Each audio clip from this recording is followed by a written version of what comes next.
자, 아이들이 바닷가에서 모래를 장난할 때 모래성을 샀죠. 이게 샌드 캐슬이라고 그러죠.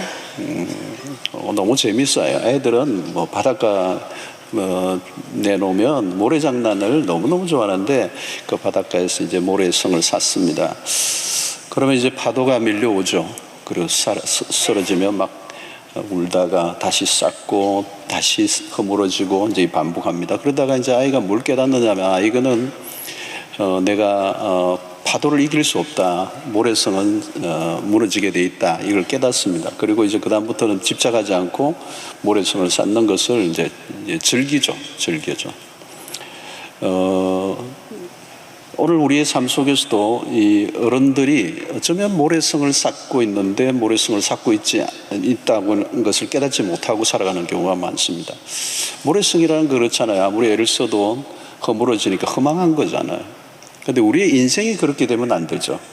모래성은 뭐 무너질 수 있고 사라질 수 있지만 우리의 인생을 정말 대가를 지불하고 최선을 다하고 앞뒤 안 보고 달려오고 뭔가를 이루었는데 돌아보니까 그게 모래성이란 말이죠. 마태복음 7장에도 산상수훈에서 예수님의 마지막 결론이 그거잖아요. 모래 위에 지은 집은 모래 위에 집은 다 무너지는 거죠. 비가 오고 상수가 나면 다 쓰러져 가는 거죠. 반석 위에 지은 집을 지어야 되고 모래 위에 지은 집은 서 있을 수가 없다. 한순간 사라진다는 것을 이제 가르치고 있습니다.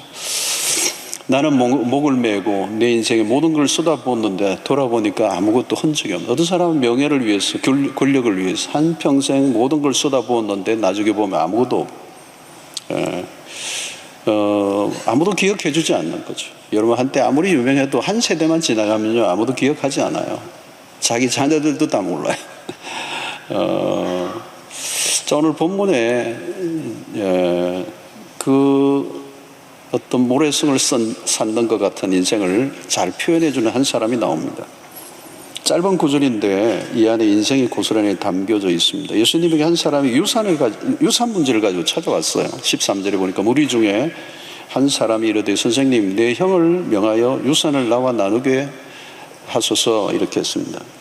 동서고금을 막론하고 이 유산의 문제는 늘 있었던 것 같아요. 2000년 전에 예수님이 하신 말씀에도 유산이 나오니까 오늘은 뭐 더 말할 나위가 없겠죠.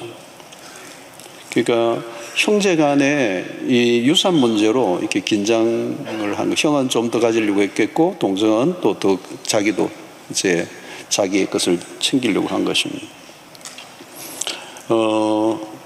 형제라는 것은 여러분 이 세상에 혈육이고 둘도 없는 관계잖아요. 형제보다 뭐 더 가까운 데가 어디 있겠어요?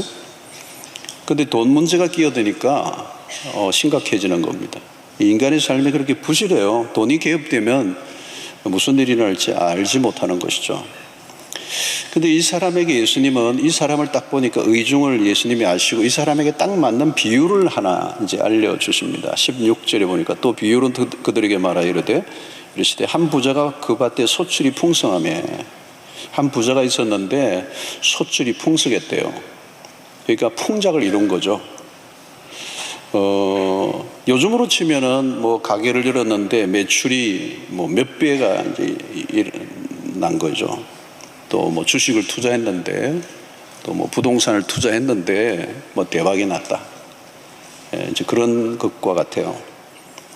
자, 이런 상황에서 예상치 못한 돈이 들어오면 이제 어떻게 할까요? 여러분, 갑자기 어떤 돈이 내 은행 계좌로 막 공이 몇 개 붙은 게 평소보다 더 많이 붙어가지고 왔다 그러면 여러분 어떻게 하겠습니까? 생각만 해도 행복해지나요? 한 10억이 들어왔다 이렇게 생각하면 뭐 진짜 들어올 건 아니니까 더 올릴까요? 뭐 하여튼 뭐 들어왔다. 갑자기 이렇게 돈이 들어. 공을 자꾸 세보면 이게 맞나 틀리나. 그 생각이 많아지겠죠, 여러분? 그러니까 오늘 17절 보세요. 심중에 생각하여. 생각이 많아진 거. 어떻게 하지, 이거? 갑자기 이렇게 돈이 들어왔으니까 어떻게 하지? 그러니까 이 사람이 내가 곡식 쌓아둘 것이 없으니 어찌할까? 이 돈을 감당을 못 하겠는 거죠. 주체할 수 없을 정도로 들어왔다. 이제 여러분, 이렇게 갑자기 수익이 늘면 평소와 전혀 다르게 몇 배의 이제 인컴이 들어오면 이제 어떻게 내가 반응할까 하를 생각해 보셔야 돼요. 여러분들이 혹시 1억이 딱 지금 생겼다면 뭘 할까 생각합니다. 일단 생겼다 치고 한번 생각해 보세요. 여러분들 오늘 설교가 진행되기 전에 여러분들이 상상을 먼저 이미지네이션 상상을 하셔야 돼요. 자, 어떻게 뭐 하시겠어요? 부부끼리는 의논해도 돼요. 예. 많은 생각을 하겠죠, 여러분. 뭐 업그레이드를 좀 하고 싶다, 그죠? 뭐 자동차든 뭐 집이든 뭐 그런 생각을 할 수 있겠죠. 청년들이면 핸드폰을 바꿀까? 뭐 이제 이런 이제 그런 생각을 하겠죠. 근데 이 부자는 하나를 결정했어요. 18절에 보니까 또 이래도 내가 이렇게 하리라. 내 곡간을 헐고 더 크게 짓고 내 모든 곡식과 물건을 거기 쌓아두리라. 자, 곡식을 더 쌓기 위해서 옛날의 곡간을 헐어버리고 새로운 곡간을 더 크게 짓는다는 거예요. 자, 자신의 재산을 관리하기 위한 행동이죠. 자기가 주어진 수익을 관리하기 위해서 창고를 확장한 거니까 이건 나쁜 게 아니죠. 나쁜 게 아닙니다. 이걸로는 어떤 문제를 지적하기 어려워요. 자, 근데 그 다음에를 우리가 좀 볼 필요가 있습니다. 19절이죠. 또 내가 내 영혼에게 이르되 영혼아, 내 여러 해 쓸 물건을 많이 쌓아두었으니 평안히 쉬고 먹고 마시고 즐거워하자 하리라. 요 대부분이 좀 다르죠. 창고를 많이 크게 짓는 거하고 좀 달라요. 그가 무엇인가를 추구하고 있는가를 약간 보여줍니다. 근데 아직도 완전히는 알 수 없어. 왜냐하면 자기가 번 돈을 가지고 누리는 건 나쁜 게 아니거든요. 그죠? 쉬고 먹고 마시자. 우리 그러잖아요. 수고한 당신 떠나라. 몰디브 뭐 이런 거 있잖아요. 뭐 충분히 누릴 자유가 있다. 브로시에 여행 브로시에 그런 것들이 있어요. 평안히 마시고 즐거워하자. 2000년 전의 얘기입니다. 이게 오늘 굉장히 요즘 버전 같은데 2000년 전에 실제적으로 예수님이 비유로 들었는 거죠. 굉장히 오늘 우리 현대 2000년이 지난 사회에서도 어울리는 핵심을 가르치고 있는 거예요. 처음에는 참고 더 늘리는 거죠. 늘리고 그걸 쌓고 그 다음에 왜요? 누리는 거죠. 자, 우리 시대의 정신도 잘 반영하죠. 먹고 마시고 즐기자. enjoy. 예, 벌기만 하는 사람도 있지만 번 것을 누리는 사람들도 있습니다. 어떤 사람은 진짜 안 누리더라고요. 벌기만 하는 사람이. 그러다가 돌아가시는 분이 계세요. 자, 여기에 자기가 가진 것을 가지고 누린다는 것에서도 시비를 걸 수는 없습니다. 수고하고 열심을 다한 이후에 찾아온 피로를 씻기 위해서 휴식을 하고 뭐 괜찮은 것입니다. 자, 그러나 여기서 하나 조금 조심해야 될 건 있죠. 우리가 쉼을 추구하고 즐거움을 추구하되 그 즐거움에 빠져들지 않는 것. 이제 그게 즐거움에 빠져들면 그게 쾌락이 되는 거거든요. 탐닉하는 거예요. 쾌락에 탐닉하는 거예요.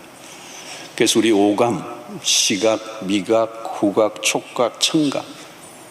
맛있는 거를 추구하는 건 나쁘지 않아요. 맛있는 거 먹는 거 좋은 거잖아요. 근데 거기에 탐닉하는 거죠. 그러면 계속 그 미각을 찾아다니잖아요. 미식가들이 있죠. 미식가도 괜찮아요. 근데 미식가가 너무 심해지면 어떡해요? 그게 자신의 삶을 끌어당기는 삶의 모든 행동의 동기가 되는 거죠. 그러니까 그러면 더 맛있는 거, 더 맛있는 거, 더 맛있는 거, 더 맛있는 걸 추구하면 나중에는 이 미각이 가버리죠. 맛있는 게 없어져요. 그죠? 요즘 우리 시대가 그래요. 굉장히 맛집을 찾아다니는 건 나쁘지는 않지만 위험하다는 거, 위험한 거. 그러니까 오늘날 온 세계, 옛날에는 우리의 부모님들이 했던 음식이 심플하잖아요. 된장, 고추장, 막장 정도면 간장이면 다 됐는데 요즘은 온 세계의 향신료들이 다 들어와 있죠. 그죠? 온 세계의 음식을 우리가 다 먹을 수 있는 거. 이제 그렇게 되면 우리가 그 미각이나 어떤 시각이나 이런 것들을 추구하다 보면 이제 이게 뭐예요? 감각적이게 된다는 거예요. 말초적이다, 말초적이다. 말초라는 것은 가지나무의 끝을 말할 끝까지. 그러니까 굉장히 깊은, 맛도 깊은 맛이 아니고 굉장히 가벼운, 입 안에서 굉장히 반겨주는, 그죠? 그런 것들 있죠? 예. 제가 구체적으로 얘기하기가 좀 그런데, 쾌락을 추구할수록 결국은 뭐예요? 그러니까 자기가 가지고 있는 물질을 자신의 쾌락의 도구로 사용하는 거예요. 자신이 가진 것을 자신의 욕망을 채우기 위한 연료로 삼는 거예요. 그래서 그 쌓은 물질과 쾌락과 연결되면 더 목이 말라요. 그러니까 아무리 이렇게 해도 더 목이 마르고 자기를 위해 쏟아붓는 그 것들에 비해서 이제 만족을 얻지 못하니까 더 이제 목이 마르고 더 큰 욕구를 불러일으키고, 그래서 쾌락을 추구할수록 인간성이 이제 파괴되는 거죠. 이제 이런 것들이 어디로 가죠? 중독으로 가는 것입니다. 그래서 주님은 이제 오늘 주님이 보시는 핵심은 이거예요. 15절에 있어요. 굉장히 중요한 단어가 하나 나옵니다. 그들에게 이르시되 삼가 모든 탐심을 물리치라. 사람의 생명이 그 소유에 넉넉한 데 있지 아니하다. 이게 탐심이라는 겁니다. 그러니까 이 탐심은 끝이 없는데 이게 뭐예요? 좀 더 크게, 그죠? 오늘 시대의 캐치프레이즈예요. 어느 정도의 창고를 더 지어야 할까? 이 사람은 틀림없이 더 크게 창고를 짓고 난 다음에 그 다음 목표가 뭘까요? 더 크게겠죠. 그러니까 오늘날 우리 시대의 병은 좀 더 병이에요. 그러니까 얼마나 더 벌어야 할까? 좀 더. 연봉이 1억이 되든 2억이 되든 3억이 되든 좀 더. 록펠러에게 당신이 얼마나 더 벌고 싶습니까? 얘기할 때 little more 그랬어요. little more. 미국식 발음으로 little more. 조금 더. 얼마나 더 좋은 것을 사야 할까? 조금 더. 얼마나 좀 더 넓은 것. 얼마나. 자, 이 탐욕의 그 이면에 무엇이 있을까요? 이 탐욕의 이면에는 불안함이 있는 거죠. 아무리 가져도 불안하다. 이게 거슬러 올라가면 에덴 동산입니다. 하나님을 떠난 인간의 내면에 찾아오는 근원적 불안감. 그러니까 하나님의 보호와 하나님의 공급을 벗어나니까 내가 내 힘으로 모든 걸 해결해야 되니까 불안해지잖아요. 그리고 내가 나를 보호해야 되니까 불안한 거예요. 그러니까 어떻게 움켜쥐죠? 탐심이에요, 탐심. 그러니까 내가 가진 것을 지켜내려고 안간 힘을 쓰는 것입니다.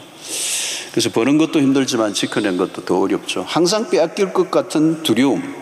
두려움. 그러니까 그것을 지켜내기 위한 요즘 같으면 보험이나 여러 가지 안전 시스템들을 이중 삼중으로 이제 치게 되겠죠.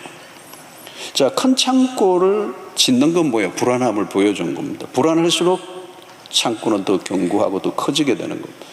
그리고 그 창고를 짓고 나면 더 많은 것을 채우려고 몸부림을 쳐야 되는 것입니다. 여러분, 물질 중심의 삶은 이렇게 이제 계속 가는 겁니다. 계속 더. 그러나 더 불안하고 또 더 크게, 더 안전하게, 더 많이. 그런데 이것을 통해 우리 주는 메시지는 뭡니까? 물질 중심의 삶을 추구하는 동안에는 우리에게 이 결핍을 해결할 수가 없다. 부족함을 계속 느낀다는 거예요.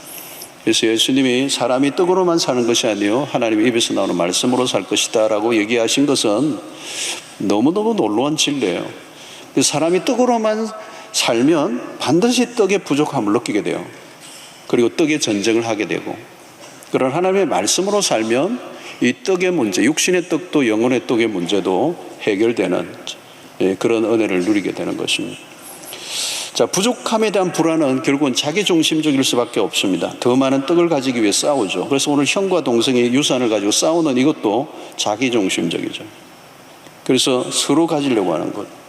여러분, 가족이 싸운다 이 정도면 남은 어떻겠어요? 죽이는 거죠. 싸우는 정도가 아닙니다. 이게 오늘 세상에 일어나는 살육극들입니다. 주님은 왜 탐심을 물리치라고 하셨습니까?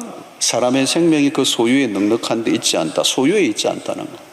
그 유명한 에릭 프롬의 소유냐 존재냐라고 하는 이 책, 어려운 책이지만 엄청난 중요한 책이죠. 여러분, 뭘 얘기하는 거예요? 소유한 것으로 존재가 결정되지 않는다. 무엇을 얼마나 가지느냐보다 그가 누구인가가 중요하다. 그 존재 자체가 누구인가가 중요하다는 거예요. 여러분, 존재가 불안할수록 사람들이 탐심이 일어납니다. 탐심 자체를 극복하는 건 너무 어려워요. 왜냐하면 존재의 넉넉함을 확보하기 전에는 불가능한 일이기 때문에 그렇습니다. 그래서 끊임없이 더 많이, 더 크게 이제 확장하려고 하는 것입니다. 자, 그에게 하나님이 하시는 말씀이 뭐죠?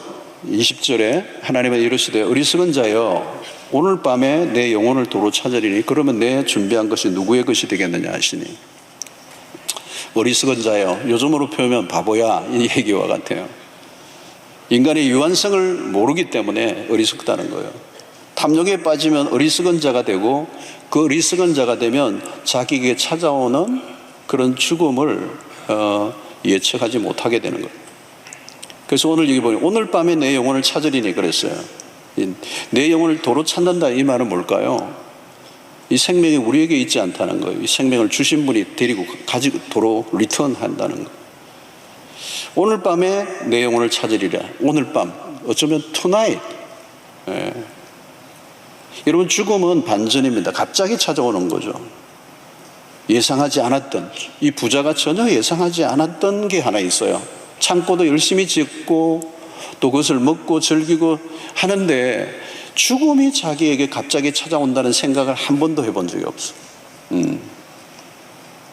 여러분, 죽음은 멀리 있지 않습니다. 오늘 밤에도 가능합니다. 이 부자에게 얘기만 아니고 오늘 누구에게도.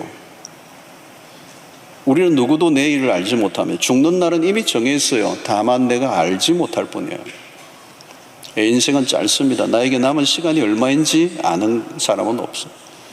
내일이 나에게 주어질지 안 주어질지 인정하고 싶지 않지만 죽음은 갑자기 닥칩니다. 그래서 오늘 여기에 메시지의 핵심은 생명의 유한성을 알라는 거. 생명이 끝나면 너가 가지고 있는 것 아무 의미가 없다. 너가 아무리 지키려고 해도 할 수 없다. 여러분, 죽음이 뭡니까? 나와 관련된 것으로부터 다 해체하는 거, 분리시켜버리는 거. 나로부터 모든 게 떠나는 겁니다. 그냥 뭐 돈을 잃어버렸다, 사기를 당했다, 그게 아니고 모든 것이 나로부터 떠나는 부도, 명예도, 권력도. 내가 죽는 순간 내가 가지고 있던 것이 누구의 소유가 될지 알 수 있느냐, 이렇게 묻는 거잖아요. 어리석은 부자처럼 살면 갑자기 찾아온 죽음에 당황하게 할 수밖에 없어요. 그러면서 주님이 하신 말씀이 23절이에요. 목숨이 음식보다 중하고 몸이 의복보다 중하지 않느냐. 뭐가 더 중요하냐? 음식이 목숨보다 귀중하지 않다. 그런데 왜 사람들은 먹는 것에 목숨을 그렇게 거냐? 사람들이 먹고 마시는 것에 탐닉하는 이유가 뭘까요, 여러분? 오늘날 우리 세상의 문화들, 그 모든 것에 먹고, 그죠? 이 몸을 위하여 집착하는 것. 여러분, 몸도 여러분 관리해야죠. 관리해야죠. 그런데 관리하는 것과 집착하는 건 달라요. 여러분. 자기 몸을 우상화시켜버리는 것. 여러분, 왜 죽음에 대한 두려움이 오는 겁니까? 몸에 집착할수록 그런 거거든. 마치 그게 그렇게 사는 게 전부인 거죠. 여러분, 목숨이 음식보다 귀중하다는 걸 알아야 음식의 의미도 새로워집니다. 우리는 죽어요. 네. 그래서 우리는 뭐 늙지 않으려고, 뭐 죽지 않으려고 막 몸부림을 치고, 요즘 뭐 이제 이게 발달이 되니까, 이 AI 이게 막 굉장히 발달되니까 뭐 이제 무슨 일이 일어날지는 모르겠어요. 여러분 잘 버티세요. 그러면 한 150세까지 갑니다. 하여튼 뭐 어마어마한 일이 일어나는 건 사실이에요. 지금 어마어마한 게 변화가 일어나요. 엄청난 이 혁명이, 과학혁명이 일어나요. 질병도 많은 걸 잡을 거고. 근데 중요한 것은 죽어요. 그러니까 어떻게 해야 되느냐? 좋은 죽음을 맞이해야 돼요. 좋은 죽음을 준비해야 된다는 거예요. 예. 부활을 우리가 기대하는 사람이기 때문에 오늘 주어진 시간을 어떻게 할 것이냐. 여기에 매우 중요한 것 가운데 하나가 오늘 이 비유 속에서는 재물에 대한 우리의 태도라는 거죠. 많은 것들이 있지만 재물에 대한 우리의 태도를 어떻게 해야 될 것인가. 21절, 자기를 위하여 재물을 쌓아두고 하나님께 대하여 부유하지 못한 자가 이와 같다. 첫 번째, 두 가지죠. 하나는 자기를 위하여 부자는 재물을 쌓았다는 거예요. 예. 자기를 위하여 부를 쌓는다. 그래서 오늘 여기 부자는 1인칭을 써요. 내 곡간, 내 모든 곡식, 내 물건, 이렇게 1인칭을 써요. 그러니까 자기 자신에게 몰두하는 거. 거기는 이웃도 없고 공동체도 없고. 그래서 탐심이 뭡니까? 자기만을 위해 쌓는 거예요. 그리고 쌓아 올릴수록 그것을 의지하고 그 물질은 우상이 되는 거예요. 하나님은 잘 안 보이죠. 그죠? 그 돈에, 눈에 보이는 그 돈이 신이 되는 거예요. 그래서 자기를 위해서 계속 쌓는다는 거예요. 그런데 여러분, 성경적 관점의 물질은 뭐예요? 이 가진 것은 책임이라는 거죠. 많이 가졌다는 말은 뭐 좋은 것도 있지만 책임의 관점에서 보면 사실 부담스러운 거예요. 왜? 그것을 내가 하나님 앞에 책임 있게 사용하지 않으면 그 물질에 대한 심판을 받기 때문에. 그죠? 빌 게이츠는 자기가 부자로 죽지 않기를 원한다. 이 얘기를 인터뷰에서 부자로 죽기를 원치 않다. 부자잖아요. 부자로 죽기를 원치 않는다. 뭐 99%인가 막 일단 다 기정도 했지만 그 양반 1%는 우리 몇 배하고 비교도 안 되니까 엄청난 거잖아요. 부자가 부자로 죽는 것을 수치로 여긴다. 자기가 가지고 있는 것을 책임 있게 사용하고, 그죠? 선한 영향력을 드러내야 된다. 왜냐하면 물질은 유동성이 있기 때문에 잠깐 이게 언제 어떻게 될지 모르는 거잖아요. 이게 자칫하면 그 물질은 모래성처럼 쌓았지만 한순간에 썰물처럼 빠져나갈 수 있는 거예요. 그러니까 이러면 아이가 모래성을 쌓으면서 깨달은 게 뭐예요? 더 이상 집착하지 않는 거예요. 그냥 노는 거예요. 그냥 이건 허물어지는 거라고 알고, 이거는 내가 쌓을 수 없고 견고하게 늘 지킬 수 없다는 걸 알고 그다음부터는 즐기는 거죠. 근데 문제는 뭐예요? 집착하는 거예요. 집착. 마틴 루터가 무엇이든지 내 마음이 집착하고 의지하는 그것이 곧 내 하나님이다. 집착하면 어때요? 할수록 견딜 수 없죠. 이런 돈을 벌지만 돈에 집착하지 않아야 돼요. 물질에 집착을 할수록 물질이 사라지면 견디지 못하잖아요. 이런 물질을 전부로 보고 살았던 사람은 그 물질을 잃어버리면 인생이 다 날아가 버린 것처럼 그래서 막 목숨도 끊고 하잖아요. 근데 그 물질이 내 삶의 전부가 아니고 그냥 일부에 불과했던 거고, 그래서 그걸 잃어버리면 일부를 잃어버린 거죠. 마음은 아프지만 그게 내 삶의 전부는 아니고 내 삶을 뭐 다 바꿀 만한 그런 것은 아니기 때문에 그렇게 큰 상처는 안 받는 거거든요.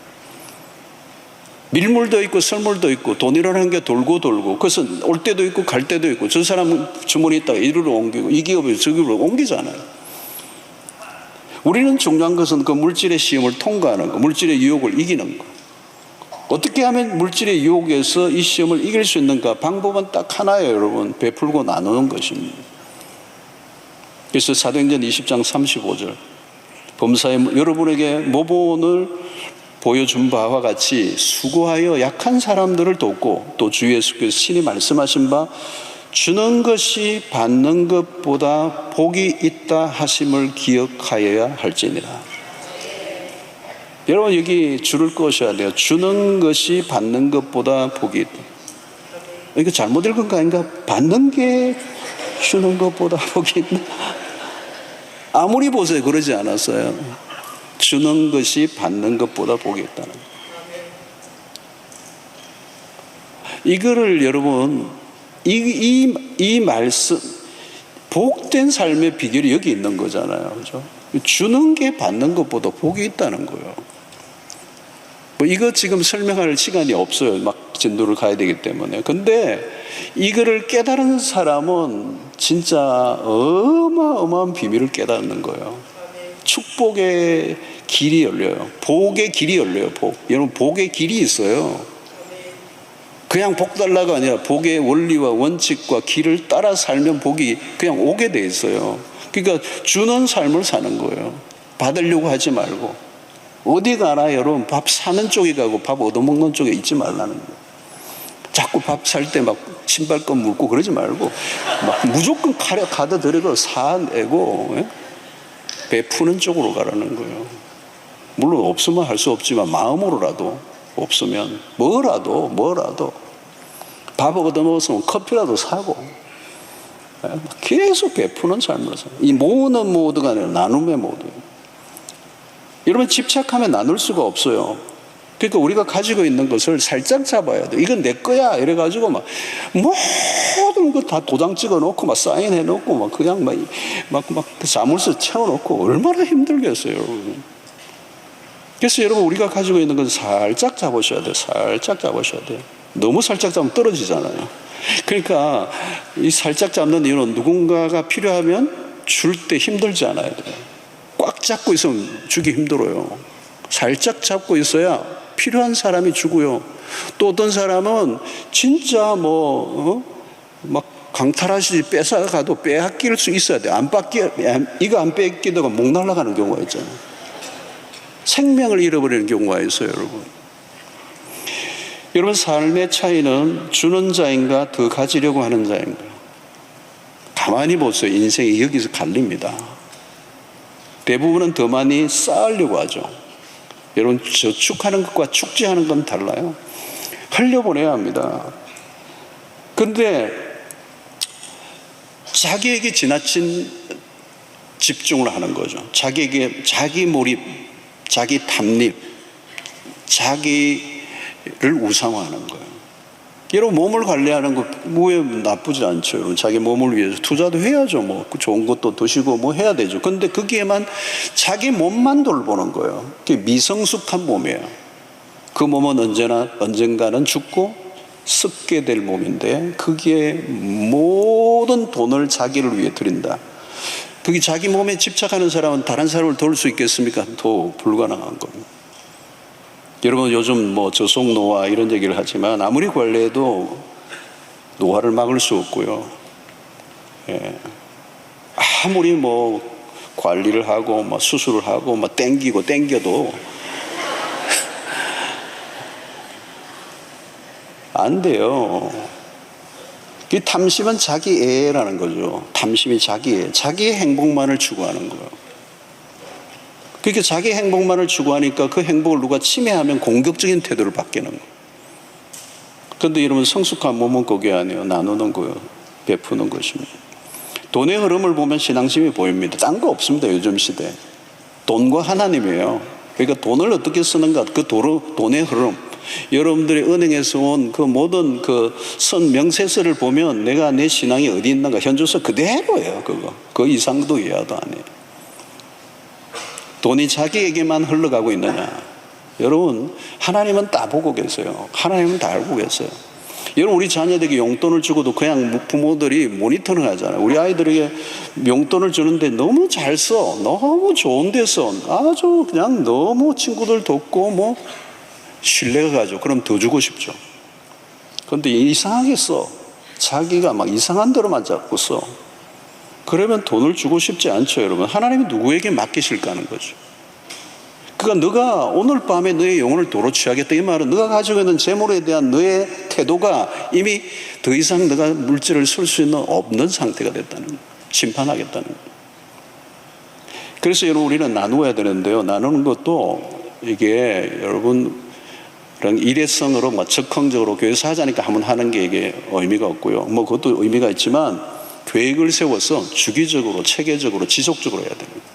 그래서 삶이 그렇게 나누는 패턴으로, 모드로 바뀌어야 돼요. 우리 교회 성도들 가운데 뭐 지금도 너무 귀한 분들이 많이 계세요. 너무너무 귀한 분들. 우리 수영도교의 강점이 그거예요. 진짜 보석 같은 성도들이 많아요. 지금도 아프리카에 뭐 운물 파는 학교 세우는 일들, 동남아에도 마찬가지, 뭐 미혼모 사역, 자립청년, 뭐 등등, 뭐 선교사님들을 위한 뭐 이런 뭐 게스트하우스, 뭐 완전 자별해가지고 그 뭐 선교사님들 개인적으로 돕는 엄청난 일들도 하고 계시죠.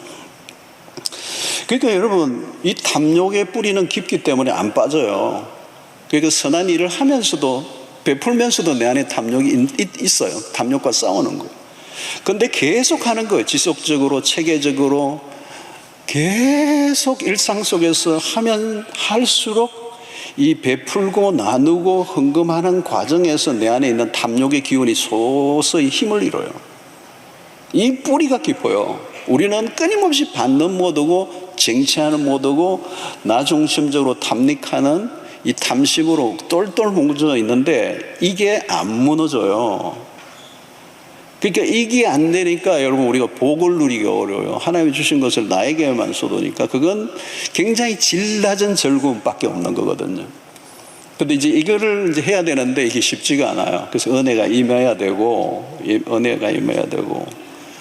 이번에도 이게 새벽 봉회 하니까 막 은혜가 강력하게 임하니까 어떤 분은 진짜 힘든 분을 위해서 이제 어마어마한 거금을 가져와서 그분을 돕겠다고 이제 하시는 분도 나오고 그러더라고요. 뭐 돈이 있어서 그런 게 아니고 하나님 은혜를 주시니까 이 탐욕이 이제 해체된 거예요.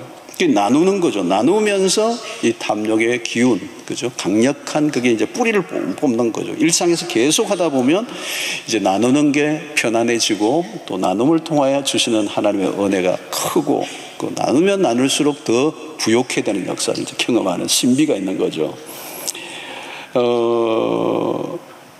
한 번 더 볼 것은 두 번째는 뭐예요? 21절 자기를 위하여 재물을 쌓아두고 하나님께 대하여 부유하지 못한 자가 있어요. 하나님께 부유하지 못한 거. 그러니까 재물은 쌓아두었는데 하나님에게 대해서는 거진 거예요. 그러니까 하나님에 대해서 부유한 자가 되라 이 말이죠. 그게 뭘까요? 우리가 물질을 생각할 때는 언제나 하나님과 연결시켜야 돼요. 하나님의 방향으로 나가야 되는 거죠. 그래서 그러려고 하면 하나님을 생각해야 되고 하나님의 뜻을 늘 이제 생각하고 무엇을 하든지 하나님이 원하시는 게 뭔가를 늘 의식하면서 우리의 물질이 그 방향으로 가도록 해야 되는 거예요. 그 방향은 결국 뭘까요, 여러분? 일시적인 게 아니라 영원한 것을 위하여 투자한다는 거예요. 그러니까 여러분 이 세상에 우리가 투자하잖아요. 투자도 너무 주식도 너무 단기간에 수익을 얻고자 하는 사람은 투기 쪽이 많잖아요, 그죠? 투기가 되는 거죠. 빨리 수익을 얻고 싶은 유혹이 있으면 투기가 되고 결국은 큰 손해를 이제 보는 경우들이 많잖아요. 이제 멀리 국채와 같이 이런 것들도 있잖아요. 국가 이런 것들 롱텀으로 지금 빨리 이익 얻는 게 아니라 국가도 좋고 아니면 기업도 좋고 나도 좋고 이제 이런 쪽으로 가는 사람은 좀 투자 쪽이 좀 많다고 이렇게 볼 수 있죠. 그런데 이 땅에서 우리가 가지고 있는 멀리 보는 건 다 한계가 있는 것입니다. 우리가 해야 될 것은 뭐예요? 이터니티, 영원을 추구하는 것. C.S. 루이스의 얘기는 영원하지 않는 것은 영원히 무용지물이다. 영원하지 않는 것은 영원히 무용지물이다. 그러니까 항상 물어야 돼요. 내가 하고 있는 이 일이 영원한 것인가? 자, 요한일서 2장 16절 17절이죠. 이런 세상에 있는 모든 것이 육신의 정욕과 안목의 정욕과 이성의 자랑이니 다 아버지께로부터 온 것이요 세상으로부터 온 것이라. 이 세상도 그 정욕도 지나가되 오직 하나님의 뜻을 행하는 자는 영원히 가느니라. 이 세상도 지나갑니다, 여러분. 이 세상의 모든 게 다 지나가요. 정욕도 지나가요. 우리의 정욕으로 한 거 다 지나갑니다. 모래성입니다. 오직 하나님의 뜻을 행하는 자는 영원히 거하느니라. 그래서 우리가 계획을 세우든지 우리의 시간이든지 우리의 물질이든지 우리가 가지고 있는 모든 자원을 어디로, 그죠? 모래성이 되지 않잖아요. 내가 그렇게 힘겹게 번 돈을 가지고 모래성을 쌓는 일을 위해서 하면 안 돼. 아무것도 의미가 없는 허망한 것을 위해서 할 필요가 없잖아요, 여러분. 그러니까 아까도 그랬잖아요. 자기 몸만을 위해서 투자하고 그냥 아무리 그냥 투자를 해도 부족해요. 여러분 이 현대 이 상업주의는 돈을 얼마든지 있으면 쓰도록 만들어 놨어요. 가면 갈수록 끝도 없어요. 하면은 좀 더 여러분 성형외과도 가보세요. 그냥 제한한 게 한두 가지가 아니에요. 내 예산을 몇 배로 올라가게. 우리 성형외과 의사 선생님 죄송합니다. 가세요. 근데 조심하시라고요. 이게 내 탐심을 만족시켜줄 만한 그런 것은 없어요. 그러니까 이제 돈이 들고 그러잖아요.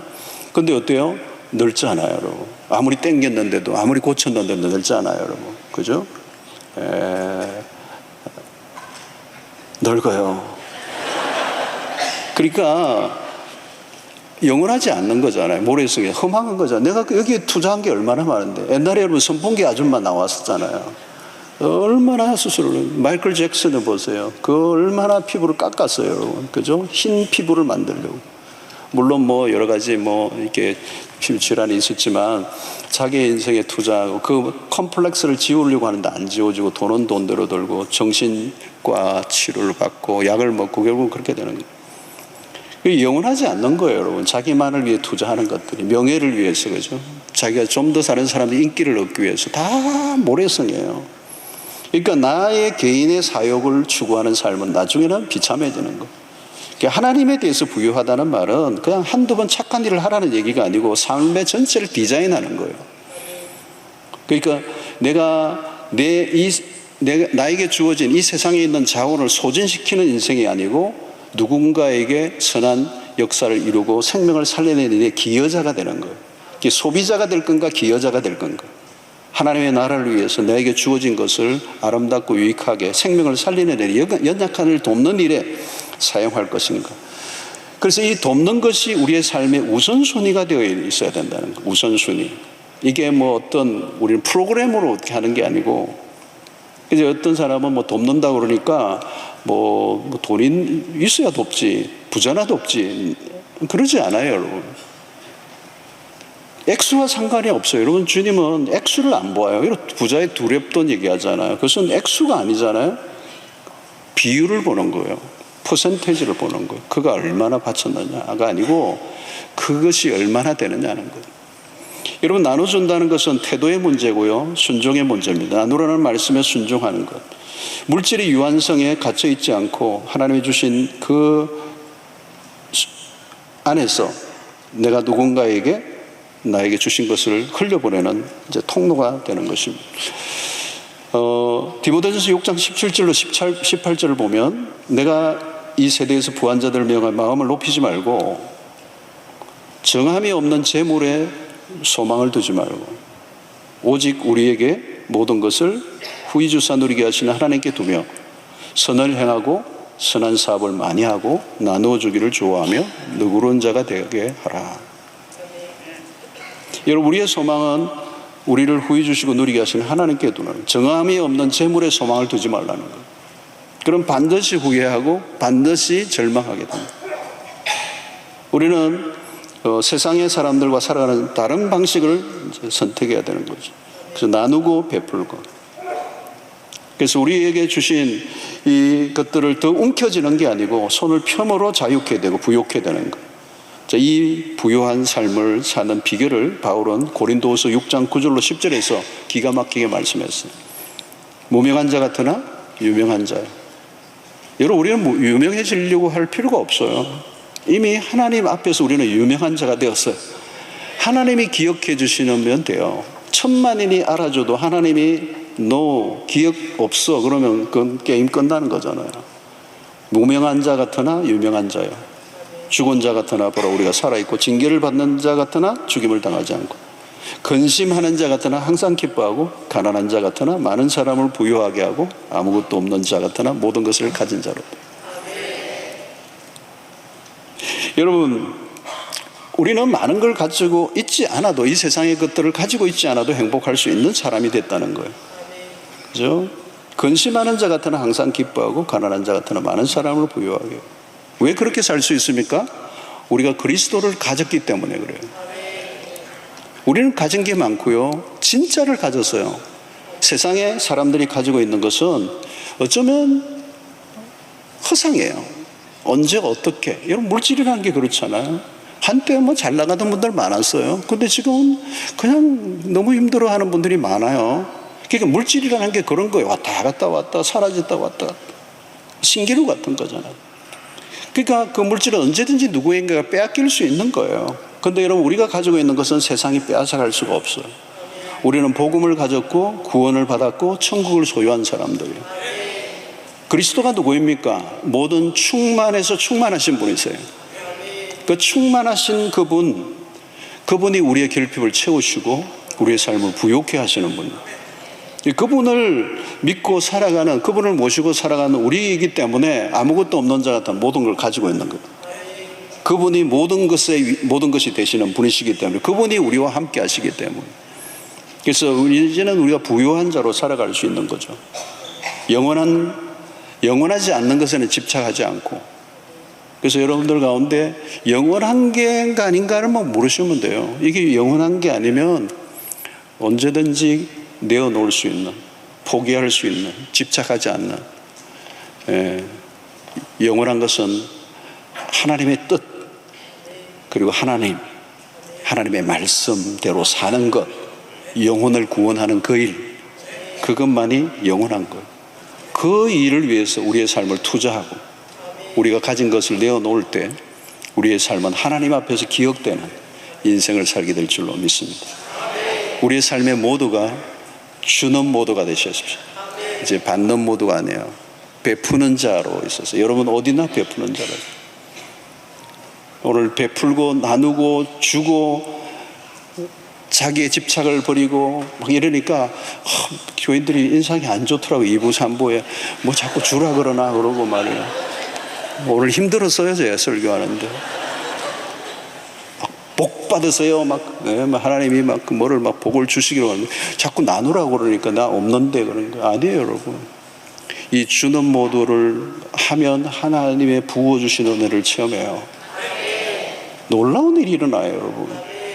내 잔이 넘치나이다. 누구와 넘치는 거예요? 넘치는 게 주시는 분이에요. 근데 여러분 넘치는데, 내 잔이 넘치는데, 여러분 넘치는 게 주시는데 그냥 이 물이 넘쳐서 그냥 아무렇게나 흘러가면 하나님이 그렇게 주실 수가 없어요.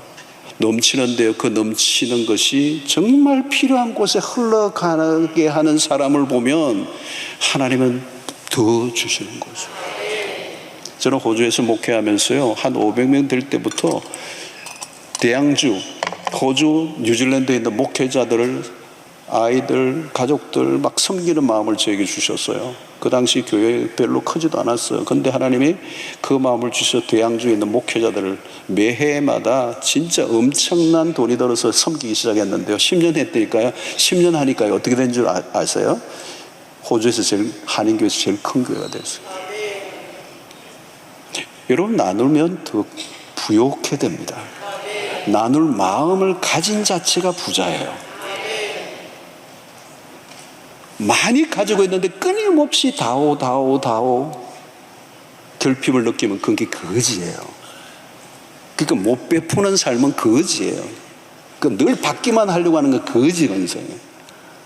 베푸는 자는 이미 그 안에 부욕해 된 자, 하나님의 부요의 원리가 뭔지를 아는 사람이에요. 그러면 하나님이 그 큰 마음, 그 넓은 마음, 영혼을 추구하는 그 마음에 하나님의 복을 충만히 주실 줄로 믿습니다. 여러분, 재정의 어려움을 겪고 있는 분들은요, 지금 세상의 방식으로 가면 길이 없어요. 답이 없어요. 반대로 하셔야 돼요. 성경의 원리대로 하셔야 돼요. 영혼을 위해서, 구원을 위해서, 하나님을 위해서, 말씀을 위해서 주고 또 주고, 나보다 더 연약한 사람을 돕고 또 섬길 때 우리를 자유케 하고 부욕케 하시는 이 놀라운 은혜를 누리게 될 줄로 믿습니다. 하나님 감사합니다. 우리에게 주신 말씀 기억하고 쉽지 않지만 실천하고 끊임없는 탐심과 싸워 이겨 영혼을 위해 투자하고 우리의 인생이 모래성을 쌓지 않도록 도와주시옵소서. 예수님 이름으로 기도하옵나이다. 아멘.